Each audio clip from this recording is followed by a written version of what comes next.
In this video, I will explain you how to use EasyODK to create a personalized ODK Collect application with your own splash screen, app icon, and app name.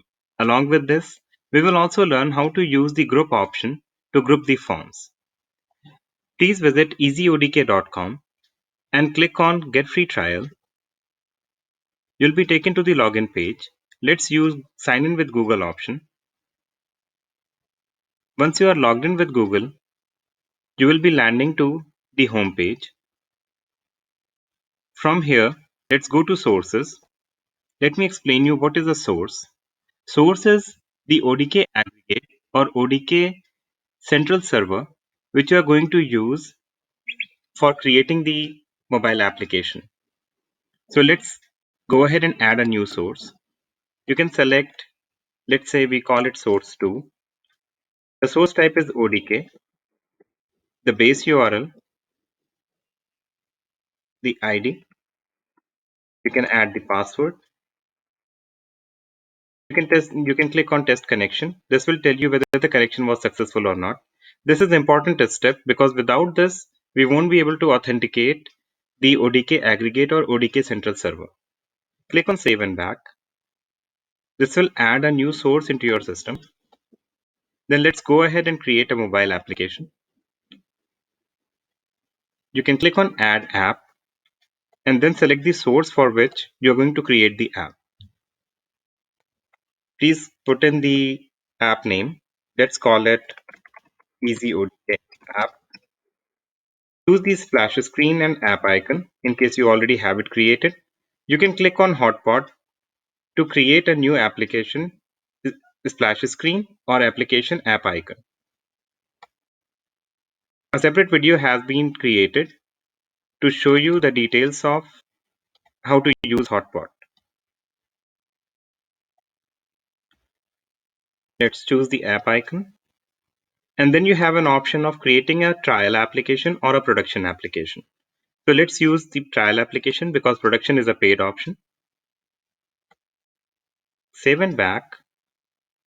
Your app request will be sent to our system and our engineers will go ahead and create the application. Within 24 hours, you will be getting the app shared with you. While the app is being created, you can go ahead and start using the forms to create the groups in the system. You can add a group and you can choose that for which application you want to add a group. So for EasyODK app, I'm going to add a group. Let's say child health tracker. I'm going to choose the group icon and I'll choose the form. Let's say child health and ICMI. Save and back. Now what does a group do? You can have as many number of forms added to a group as you wish.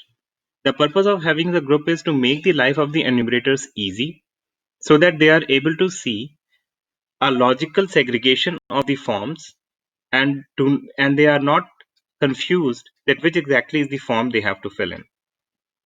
Once you have created the group, you can always go back and edit the same. You can add or remove any of the forms from here. Kindly note that you can add or remove forms even after the application has been designed and developed and shared with your enumerators because this is a dynamic option, and whenever your enumerators will open the application, the updated set of groups and the associated forms will be shared with them. You can also use the ODK app user option to add the users in the system in case you do not want to capture the data anonymously. So here you can add a new app user. You have to choose that which app is going to be accessible by this user. So you can add a demo user, let's say demo2, login as demo2, password, let's say demo, and demo at abc.com. And then you can choose that this user is able to access which set of forms. Let's say child health. Now this user will have an option only to fill in the data for child health form and not any other. So this will remove any kind of confusions which can come in for the users. So once this has been done, You will get the mobile application in your email